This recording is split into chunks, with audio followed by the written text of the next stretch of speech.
Shirt ভিজে থাকলে আমরা যে বিলের কাছে এই বিলের রাস্তার নাম এখন এই জায়গাটা আছে দুয়ারি মাঝিগ্রাম পার হ্যাঁ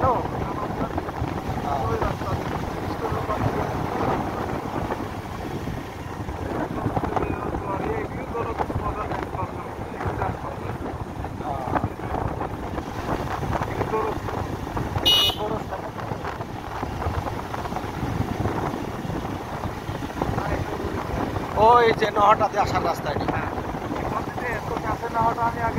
আমি গেছি আমার এক বান্ধবী দিয়ে মসজিদে বেড়াতে এসছে আসি ওই ব্রিজের কাজ বেড়াটা না কুল কাচ্ছে কুল কালাক করছি ভাই বাড়িতে কোথায় যাওয়া যাবে তো নহটার হাটে যেতে হবে চলে চলে ভীষণ নহটার যেতে হলো নহটার যে সেখানে টেখানে সেটি খাওয়া যায় তারপর টান দিন বান্ধবী আসার সময় বাড়ি থেকে উড়ুসকে নিয়ে চলে এলো বড় ব্যবসা করে সকালবেলা বড় ব্যবসা চলে গেছে পিটি স্কুলে চলে গেছে আমার পিছিয়ে কাজ আছে তো না তো ইয়া চলেন কোথাও ঘুরতে যাই চলো আমার পছন্দের জায়গা যতদিন কোথায় নিয়ে যাবেন তাহলে ব্রিজ উদ্বোধন হয়নি আমি শুধু চলো তাহলে আমি একটা সুন্দর জায়গায় নিয়ে যাই তাহলে বাগদানি মসজিদে এনেছি এই মসজিদে ঘুরি টুরি নুডলস গিল খেলাম খাওয়ার পরে জোহরের নামাজ পড়লাম পড়ার পরে চলে গেছি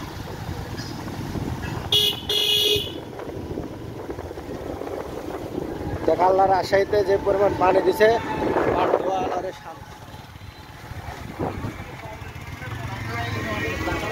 এটা হচ্ছে বড়নাই নদী মনে হয় নটা দিকে গেছে না নদীটা হ্যাঁ বড়নাই নদী আমার এই জুসকার খালাবাড়ির ওপাশ দিয়ে আসছে বাঁকা বাঁকা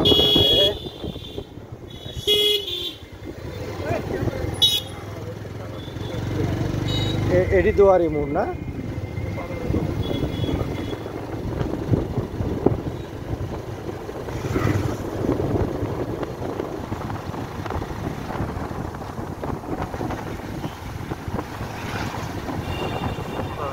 ওজন বাড়লে হয়তো আমার এখন ৭০ কেজি হতে পারে এই ভুট্টা কি পানিতে এসে মেরে গেছে না গাছ শেষ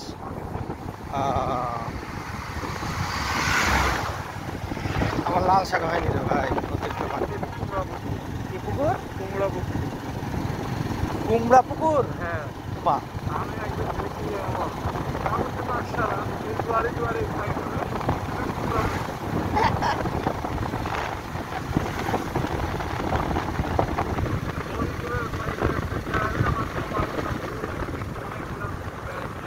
আমার যে কালীগঞ্জ এই সামনে কালীগঞ্জ আমার বান্ধবীর বাড়ি আছে দাওয়াত দিতে সুযোগই হয়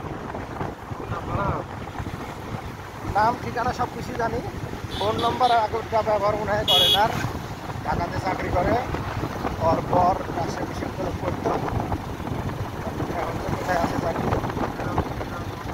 ওর বাসায় চলে যাবো বেড়াতে একাই যাবো চিনি এসে আমি ওই ঋতুর জিজ্ঞাসা করছি রাস্তাটা দেখা দিচ্ছিল আমার পেট্রোল পেটেছে যে বাসে সহজ হবে তা নাহলে বাসে ছেড়ে কালীগঞ্জের করে যাবো কিন্তু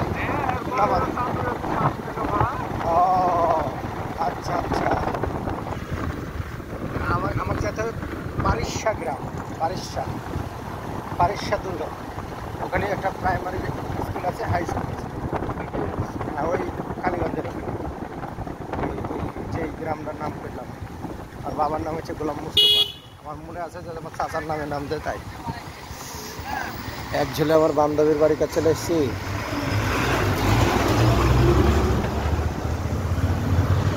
বান্ধবীর মা রান্না করছে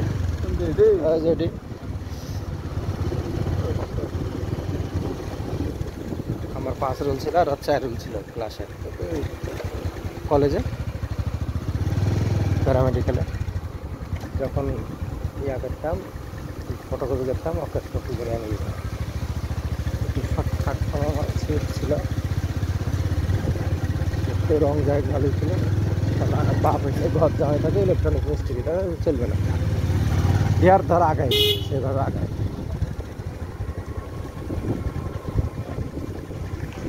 যদি ভালো থাকে নাকি বলিস?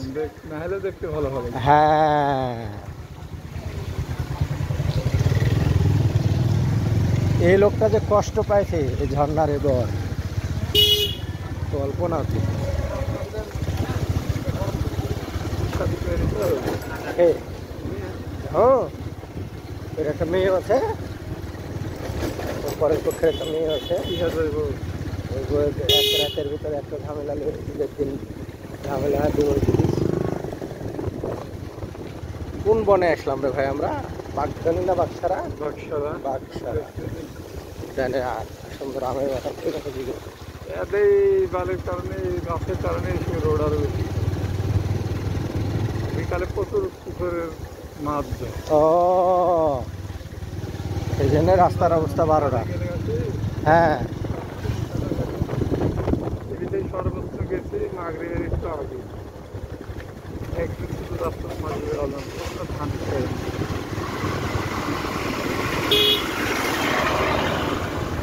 এই ট্রাক যাইতে তো খবর হয়ে যাবে।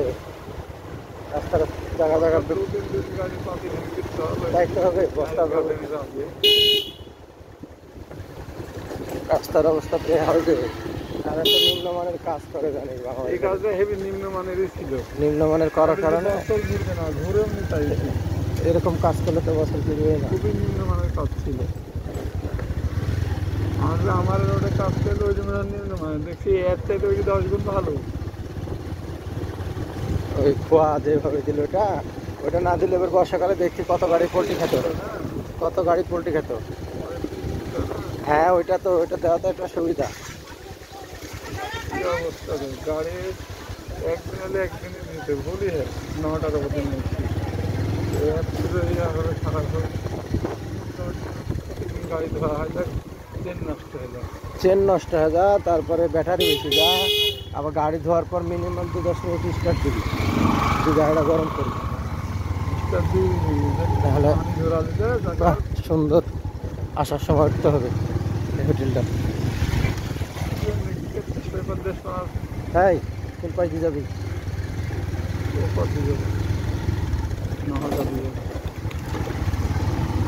নহটা কোন জায়গায় উঠবি? ব্রিজের দক্ষিণ পাশে, মানে উত্তর পাশে। হ্যাঁ হ্যাঁ হ্যাঁ হ্যাঁ রে ভাই, মাথা ধরে গেল তো। তোর গাড়িটা এই অবস্থা, আমার সিজি আনলে তো লড়ি যেত। আর সিজিতে ধরে স্প্রিং খেলে না, তোর গাড়ি ভালো স্প্রিং না। মানে সিজির এই স্প্রিং এর কথা মনে পড়ছে, মাজা ব্যথা।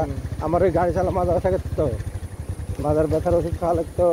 তারপরে কিক করার জন্য অ্যাঙ্কেল জয়েন্টের ব্যথার ওষুধ খাওয়া লাগতো। শালা দাঁতা শক্ত নাই, কিক মারলে ব্যাক ফেললে ভাই পাশেই বাবলুর মোড়। বেগুনের গাছের গোড়ার তেল মাটি টেনে দিয়েছে, পিসটা সারা লাগানো পুষ্টি বাগানে।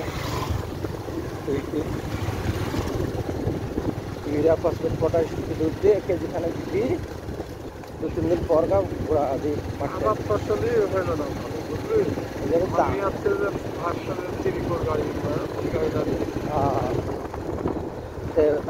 জোশ করতে চেষ্টা এবার কি আবার করেছি